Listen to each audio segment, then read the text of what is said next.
반갑습니다. 해커스 국경제약 담당 강사 김종국입니다. 자, 우리 22년도 서울시 세무직 관련 7급 경제학 개론 풀이 들어갑니다. 사실 작년부터 이제 생겼던 현상이죠.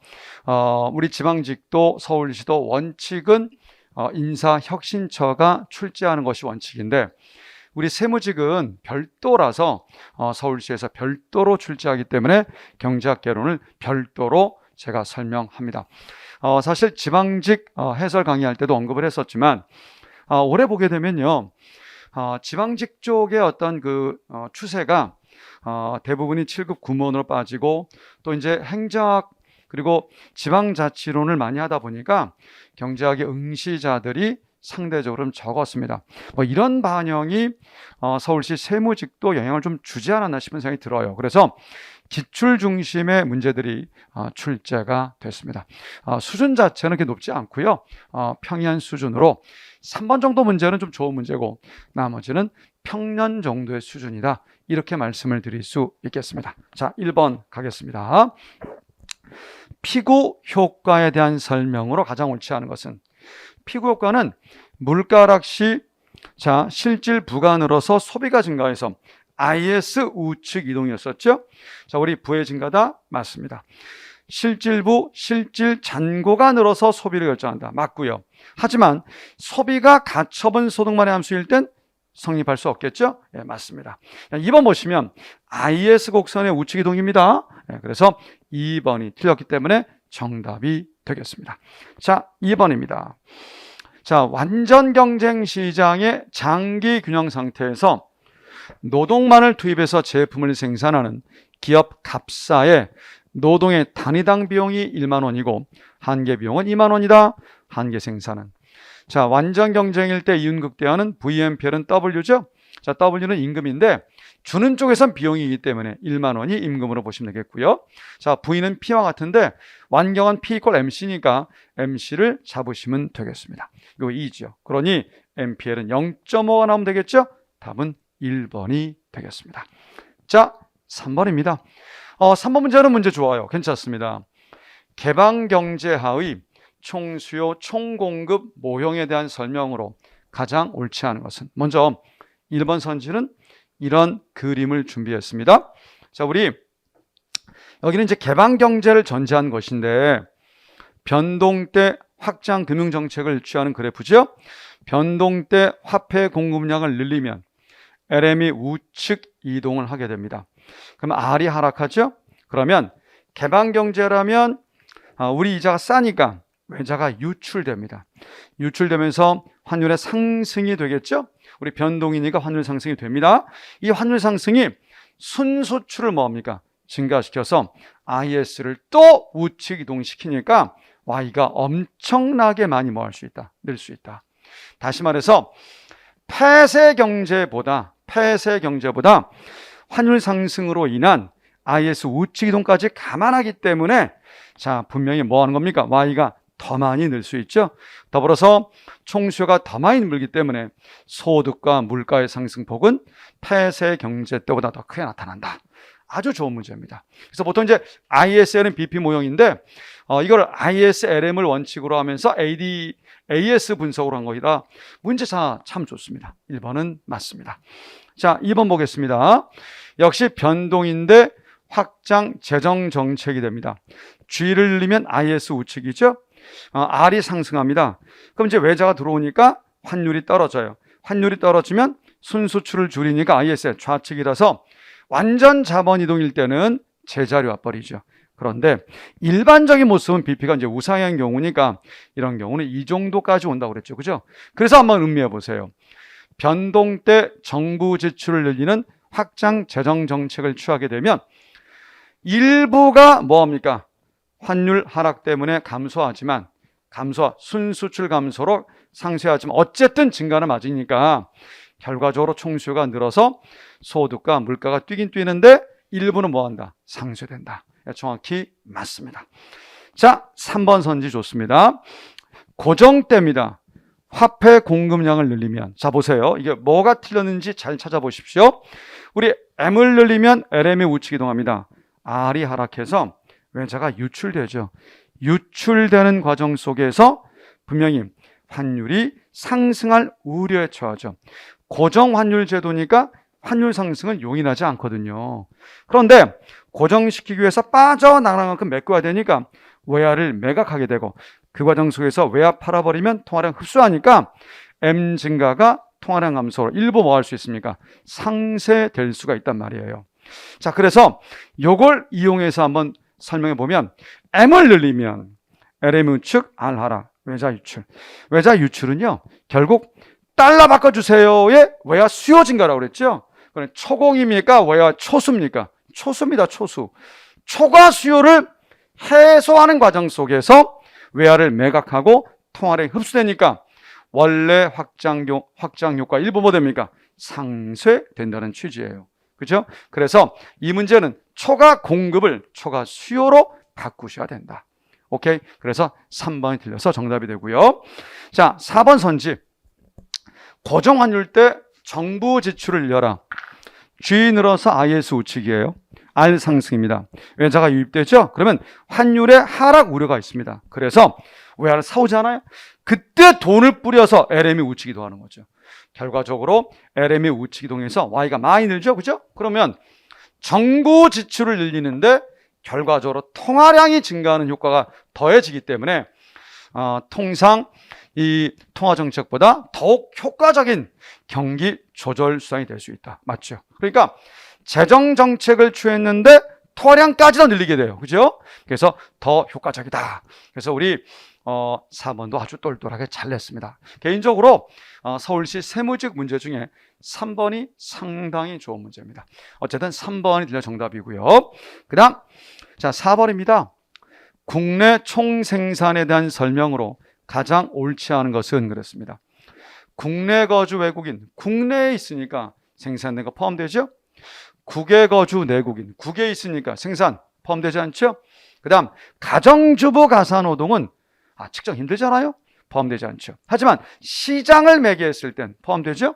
그 다음, 중간 생산은 포함되지 않습니다. 자, 4번. 자, 분명히 국내 생산됐어요. 판매되지 않은 부분을 재고 투자로 포함시켜서 분명히 투자를 증가시키니까 포함이 되죠? 포함되지 않는다 했으니 4번은 틀려 정답이 되겠습니다. 자, 5번이 되겠네요.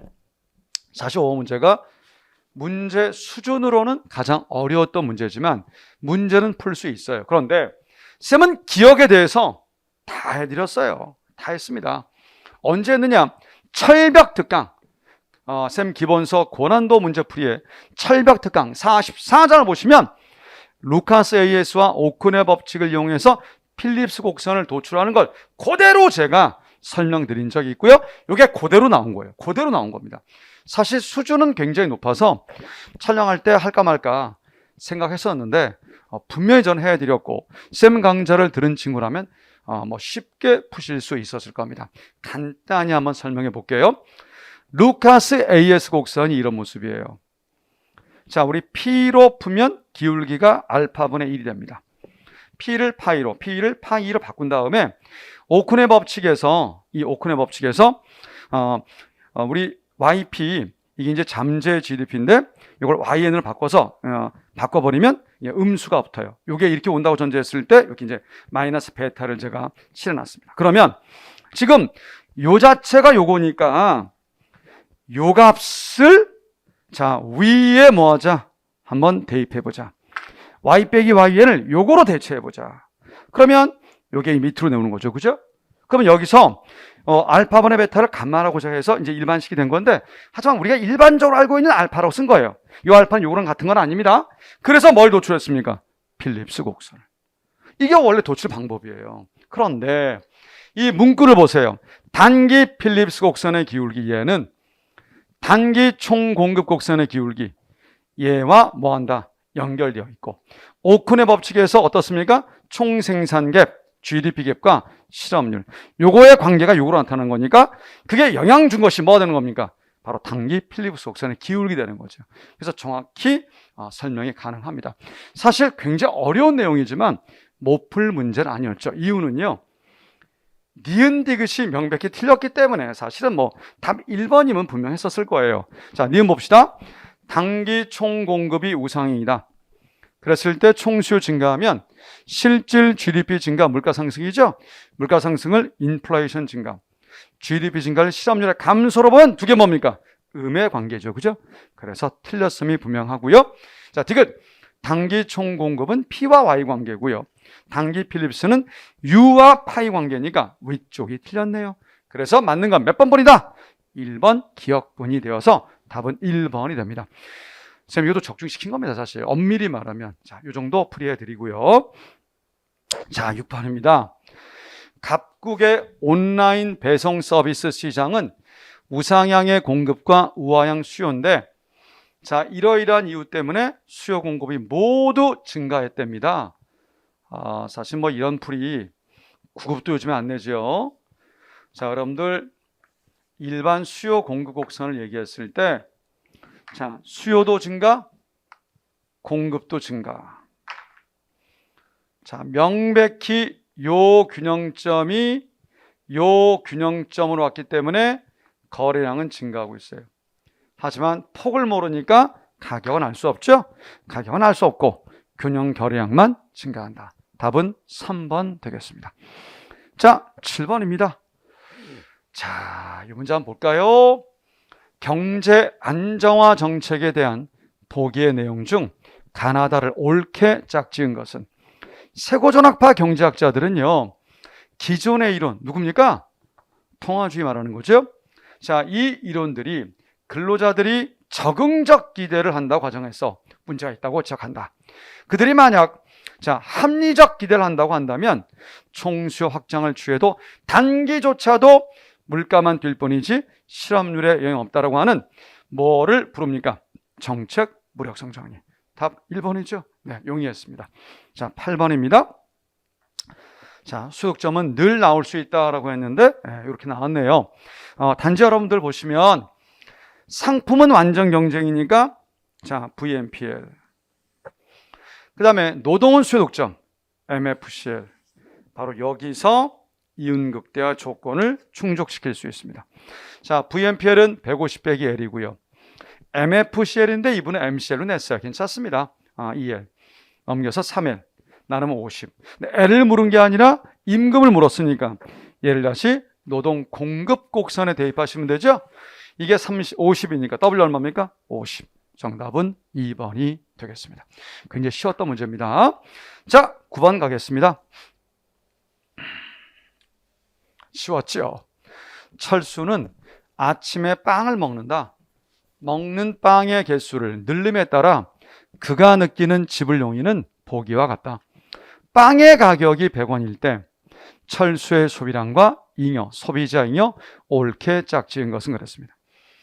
자, 분명히 첫 번째에 대해서 1,000원까지 지불용이 있는데 100원 냈으니까 900원의 잉여.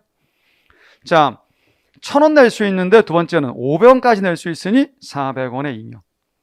자, 세 번째는 200원까지 낼 수 있는데 100원 냈으니까 100원의 잉여. 그럼 공짜로 먹고 싶은 거지. 근데 100원 못 사는 거지. 모두 몇 개를 거래할 수 있습니까? 3개. 자, 전체 소비자의 총합은 1,400원이 되겠네요. 쉬운 문제였습니다. 정답 4번. 자, 우리 10번 보자고요. 어느 경제에 모든 사람들이 화폐 3분의 1은 현금, 3분의 1은 예금으로 보유하고 있다. 여기서 우리는 뭐를 계산할 수 있습니까? 현금, 예금 비율, K를 계산할 수 있죠.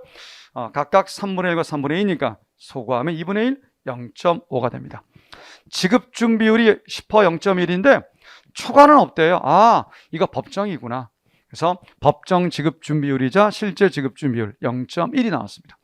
자, 초과 보유하지 않고 시중에 3천의 현금이 통화량 공급이 됐어요. 전체 통화량 증가량은 뭐냐? 자, 여기서 법정 지급 준비금만 남겨 전액 대출된다. 자, 우리 공식 그대로 쓰시면 됩니다. KG, K1 공식을 쓰시면 되겠습니다. 그래서 우리 여기 이제 K 0.5가 이제 붙어 있죠. 그 다음에 Y는 1이고요. 그 다음에 Z가 0.1이었으니까 0.6분의 1.5가 됩니다. 그래서 6분의 15가 되는데 3분의 약분하면 2분의 5가 돼서 2.5가 되겠죠? 3,000에 2.5배 얼마입니까? 7,500의 통화량이 증가하겠네요. 정답은 3번 되겠습니다. 자, 11번 갑니다. 자, 이 문제. 가격 상한선을 90으로 설정했답니다. 그래서 이제 90 대입하면 공급량은 180, 90은 공급량은 210이죠. 그래서 공급량이 얼마 부족합니까? 30이 부족하죠. 정답 1번입니다. 그냥 손으로 풀이해도 되네요. 자, 12번 되겠습니다. 선생님이 늘 말씀을 드리지만 무역 파트에서 이런 것들은 가장 기본적이지만 이런 걸 빠르게 정확하게 한 번에 답을 못 내면 이게 이제 큰일 나는 거죠. 자, 우리 갑은 1시간에 X 10개나 20개를 생산할 수 있다. 산출 문제죠. 그래서 산출 문제는 업이다 라고 했었습니다. 을은요, X를 15개 또는 Y를 25개를 생산할 수 있다. 자, 절대의 절제 제품별. 자, 큰 거 고르는 거죠. 누가 커요? 을. Y도 누가 커요? 을. 절대의 모두 을이 되겠습니다. 자, 비교는요, 나비. 나라별로 한번 해보자. 자, 제와 다르니까 10과 20 단순 비교 안 되죠? 상대값 15분의 10 5로 나누면 3분의 2. 자, 25분의 20 5로 나누면 5분의 4가 되면 알 수 있죠? 5분의 4가 더 크죠? 그러니까 큰 거 고르는 거니까 갑은 Y제가 비교의, 그러니 을은 X제가 비교의가 있겠죠? 그래서 맞는 건 3번만이 되겠습니다. 자, 우리 계속해서 13번이 되겠습니다. 야, 이거 참 독점 시장의 이윤 구하래요. 이윤극대화는 MRMC니까 MR 절편 갖고 기울기 대비 EQ. MC 자, 미분하면 되죠? Q네. 그래서 3Q 9, 3 나누면 3 나옵니다. 다시 수렴수에 3을 대입하니까 가격 얼마입니까? 6이 됩니다. 자, 이유는요, 총 수입은 3과 6을 곱해서 18이죠. 총 비용은 여기다가 이제 Q를 3을 대입하면 3, 3은 9, 5, 9, 45, 4.5가 되니까 빼면 13.5의 이윤을 얻을 수 있겠습니다. 정답 2번이고요. 자, 우리 14번이 되겠습니다. 자, 수요 곡선을 오른쪽으로 이동시키는 요인으로 가장 옳은 것은 기준금리를 인상하면 소비와 투자가 줄죠. 총수요 좌측 이동. 법인세 인상하면 투자가 줄죠. 총수요 좌측 이동. 자, 자국의 통화 가치 절상, 환율 하락이죠. 순수주 주니까 종수요 좌측 이동입니다. 2번만 가계 미래 기대 소득이 증가하면 소비를 늘릴 수 있으니 AD의 우측 이동이 되겠습니다. 정답은 2번. 자, 15번입니다. 자, 이거 심화반 우리 첫날에 하는 그런 내용이죠. 레온트의 평. 콤마를 제가 뭐로 하자고 그랬어요? equal. 그래서 3x는 y다. 자, 예산서는요, x 값이 1만 원이니까 그대로 x, y 값은 2만 원이니까 2y, 소득은 10이죠. 자, 여기 y 값에 3x를 대입하시게 되면 자, 전체가 7x가 되죠. 10, x는 7분의 10이 되겠습니다. x가 7분의 10이니까 y는 7분의 30. 정답은 3번. 자, 16번을 가겠습니다. 자, 보기와 같은 상황에 대한 설명으로 가장 옳지 않은 것은 생산 과정에서 얘가 배출돼서 해를 끼친다. 생산의 외부 불경제죠. 직접 규제하거나 조세를 부과하면 됩니다. 좋습니다. 코제 정리에 따르면 분명히 자발 협상으로 풀 수도 있다. 맞습니다. 그런데 거래 비용 때문에 합의 도달은 쉽지 않은 현실이죠. 다 맞고요. 4번에 코즈 정리의 성립을 위해서는 협상 당사자들이 외부성으로 인한 편익 비용에 대한 충분한 정보가 있어야 하는 것은 아니다. 아니, 이게 없으면 어떻게 협상합니까? 그죠? 그래서 있어야 되죠. 4번이 잘못돼서 정답. 자, 17번 가겠습니다. 솔직히 이제 처음 봤던 내용이 있지만 답 찾는 데는 아무 어려움이 없었어요. 솔로 모형은 내생 성장이 아니잖아요. 기술 진보를 밖에서 주어진 걸로 봤기 때문에 틀렸죠? 나머지는 뭐 한계 수합 체감과 규모수 불변은 맞지만 얘가 틀려서 정답입니다. 나머지 공부를 해서 보면요, 멜서스의 인구론에 의하면 수학 체감의 법칙만 강조하니까 이런 경로를 잘 설명하지 못한 게 사실이었어요. 자, 우리 절대적 수렴가설과 조건부 수렴가설이 있습니다. 절대적 수렴가설은 경제 구조와 관계없이 하나로 수렴해 간다는 것이고요. 자, 이에 대해서 조건부 수렴 가설은 이런 등의 경제 구조가 유사했을 때 수렴한다는 것으로서 만약 구조가 다르다면 수렴하지 않을 수 있다는 것이 조건부 수렴 가설입니다. 현실적으로 솔로 모형은 수학 체감을 전제하니까 뒷받침하지만 얘보단 얘가 통상 맞는 걸로 많이 여기고 있죠. 근데 뭐 이런 내용 중요하지 않죠. 확연히 오답이 있잖아요. 그래서 옳지 않은 것은 2번이 되겠습니다. 자, 18번입니다. 자, 이거 뭐 여러분들 명목과 실질, GDP, 디플레이터. 명목 곱하는 거죠. 4천 얼마입니까? 8천. 자, 실질은요. 생산량의 기준가격 20년이죠. 2천 얼마입니까? 4천. 자, GDP 디플레이터는 4천분의 8천 2 나옵니다. 곱하기 100, 200. 끝. 네, 정답 2번이 되겠습니다. 자, 19번이 됩니다. 완전 경쟁 기업의 수익성과 생산 조건에 대한 보기의 내용에서 가와나를 옳게 짝지은 것은, 자, 여러분들 총 평균 비용 AC 최소점에서 손익분기점이죠. 수지균형. 그래서 최소 총 평균 비용이고요. 그 다음에 가격이 AVC 최저가 조업 중단점인데 얘보다 낮으면 바로 스탑해야 되죠. 얘보다도 AVC 최소보다 낮으면 바로 중단하라. 정답은 4번이 되겠습니다. 자, 이제 우리 마지막 20번 문제. 사실 변별력 차원에서 이 문제는 했지만 우리 친구들 선생님 이거 정말 많이 했거든요. 실질 환율. 자, 실질 환율 공식은 국내 물가 얼마입니까? 7만 원. 그 다음 해외 물가 얼마입니까? 해외가 프랑스입니다. 그래서 35유로. 자, 명모 환율이죠. 얼마입니까? 1,400. 계산하시면 0.7이 나와요. 그런데 자, 보세요. 우리 실질 환율은 어떻게 한다고 그랬습니까? 자, 수입품. 기축통화 쪽 나라가 일반적이니까 수입품 한 단위와 교환되는 수출제 교환 비율로 해석할 수 있었죠? 그러면 여기서 수입품은 프랑스 쪽이니까 프랑스 와인 한 병과 교환되는, 자, 자국 우리나라의 와인 몇 병이요? 0.7병인 거죠. 그죠? 그래서 프랑스 와인 한 병당 한국 와인은 몇 병? 0.7병이 된다. 오케이? 이게 아마 변별력 문제였었지만 쌤 정말 많이 해드렸고요. 사실 고난도 특강 마지막 우리 봉투 모의고사 등등등에서 정말 많이 다뤄드렸기 때문에 이 문제도 쉽게 푸실 수 있었으리라 믿겠습니다. 자, 전체적 평가는 서두에 언급을 했듯이 평이한 수준의 난이도를 보였었고요. 이런 여러 가지 이유가 과연 이제 내년에도 계속 될지는 물론 모르겠습니다만은 현재 아무래도 이제 경제를 선택하는 분들이 적다 보니까 이런 출제가 되고 있지 않겠는가, 이런 생각을 해봅니다. 자, 올해 모두 합격을 기원 드리는데 만약 미흡하다고 한다면 좀만 더 힘내셔서요 내년에 확실하게 합격하시면 좋겠습니다. 자, 지금까지 해커스 국경작 담당 강사 김종국이었습니다.